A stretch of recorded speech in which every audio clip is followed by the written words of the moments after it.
I got a call late in the evening. My younger sister, Emily, was crying. No, sobbing uncontrollably. I could barely make out what she was saying at first. When she finally calmed down enough to speak, her words hit me like a freight train. They demolished my house, Alex, she said, her voice raw with disbelief. While I was away, they tore it down.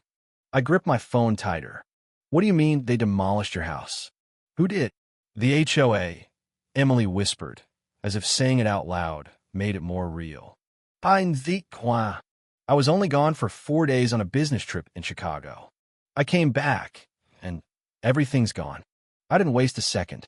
I threw some clothes into a bag, jumped in my truck, and headed straight to Crestfield, our old hometown, where Emily had bought her first house 3 years ago. It was a modest but beautiful home on Oakdale Lane, a place she was proud of. Now, according to her, it was gone. The 2-hour drive felt endless. When I finally turned onto her street, I saw it with my own eyes.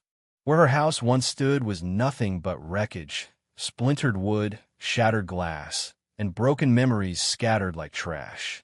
Emily stood near the rubble, her arms wrapped around herself, her eyes red and puffy. I parked and rushed to her. Emily, she turned to me, tears streaming down her face. I was gone for 4 days, she said, her voice hollow. And I came back to this. We walked together through what used to be her living room. Pieces of her life were strewn across the ground, fragments of photo frames, furniture legs poking out from under the debris. I noticed a large sign hammered into the ground nearby. Future Pine Ridge Community Garden, it read, with the Pine Ridge HOA logo splashed across the bottom. What the hell? I muttered. Emily shook her head. I never got a single warning. No notices, no emails, no calls. Nothing. And then this. An older neighbor, Mr. Ellison, approached us cautiously. He lived next door for years. I'm so sorry, Emily, he said. I tried to stop them, but they wouldn't listen. Who did this? I asked him directly. It was Karen Myers, he said. She's the new HOA president. Took over last year. She's been making life miserable ever since. If you cross her, bad things happen. I clenched my jaw. Well, I didn't tell them. Not yet. Was that I'm the county sheriff in a district over. But I wasn't ready to reveal that card. Not yet. If they knew who I was, they'd lawyer up fast. I needed to understand exactly what had happened before they could start covering their tracks. Don't tell anyone I'm law enforcement, I whispered to Emily. Let's see how deep this goes first. She nodded, though she was still shaking. What do we do? I looked back at the wreckage of her home. We get justice. The next morning, we went straight to the Pine Ridge HOA office. It was in a modern-looking building with sleek glass windows and Pine Ridge Homeowners Association etched in fancy gold lettering on the front door. Stay calm, I told Emily as we walked in. Let me handle the talking. Inside, a woman sat at the front desk, her platinum blonde hair cut into a sharp bob. She wore a tailored suit and typed on her computer with long, manicured nails. She didn't even look up when we approached. Excuse me, I said, polite but firm. We need to speak to whoever is in charge of demolition approvals. She finally glanced up, annoyance flashing in her icy blue eyes. That would be me, Karen Myers, HOA president. Do you have an appointment? Emily stepped forward, her hands clenched at her sides. I'm Emilie Parker. You demolished my house on Oakdale Lane. I want to know why. Karen didn't flinch. She sighed, like we were wasting her time. With a few clicks on her computer, she replied, 315 Oakdale Lane. Yes, that property was in violation of several community standards. We sent multiple notices. I never received any notices, Emily said, her voice trembling. Karen shrugged. We absolutely followed procedure.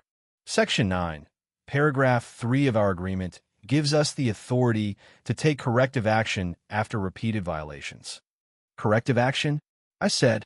That usually means fines or maintenance, not demolishing someone's home. Karen finally noticed me. And you are? Her brother, I replied. I'm here to find out how this was even remotely legal. Karen rolled her eyes. The procedures were followed. The board approved it. It was all very proper. I'd like to see the documentation, I said. That's confidential HOA business, she replied coolly. For members only. Emily's composure cracked. You destroyed my entire life. My photos, my grandmother's necklace, everything. Karen's eyes hardened. Next time, take HOA violations more seriously. I could feel the weight of my badge in my pocket. But this wasn't the moment to reveal it. Not yet. We're not leaving until we see those documents, I insisted. Karen stood abruptly. Then I'll call security. This is private property.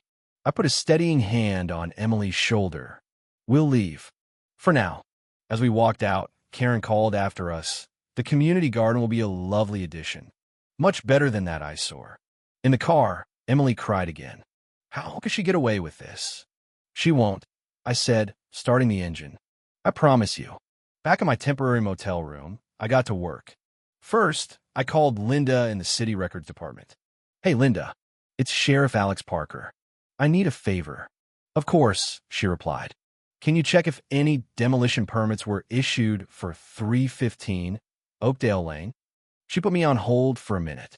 Then, nothing. No applications, no approvals. Last permit issued in that area was for a patio extension 3 months ago. Can you email me an official record confirming that? Already done. Next, I visited Peterson Demolition, the company whose logo I'd seen on equipment still sitting on Emily's lot. The owner, Mark Peterson, looked nervous when I showed him my badge. I'm investigating the demolition at Oakdale Lane, I said. Mark's hands shook as he rifled through his files. Kara Myers hired us. Said everything was approved. Here's the paperwork she gave me. I examined the document. It had HOA letterhead, Karen's signature, but no permit numbers. No city approvals. The seal was a fake. You realize this was illegal? I asked him. Mark paled. She said it was handled. We've done fences and sheds for them before, but never a house. I need a signed statement. He nodded quickly. Over the next few days, I discreetly spoke to Pine Ridge homeowners. Most were hesitant, afraid. But little by little, stories came out.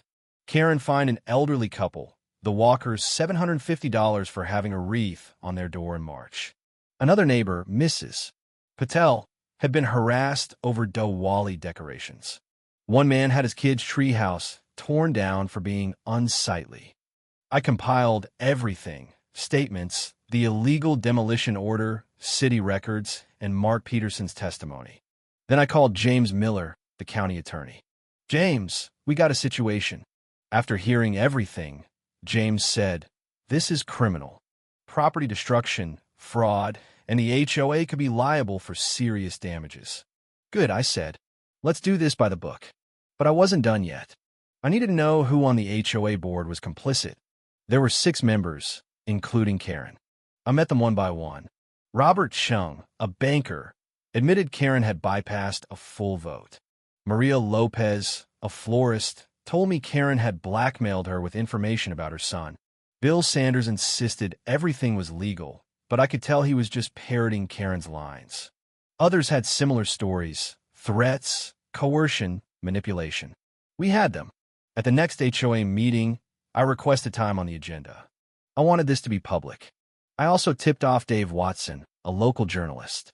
Be it Thursday's HOA meeting, I told him, you'll uncover this. On Thursday night, the community center was packed. Karen was surprised, but composed. She called the meeting to order, going through the agenda quickly, rushing to get to my item. Mr. Parker wishes to address the board, Karen said with a sneer. You have 5 minutes. I stood and approached, carrying a folder thick with evidence. I'm here about the demolition of 315 Oakdale Lane, my sister's house. Karen interrupted. We've already addressed this. Not quite, I said.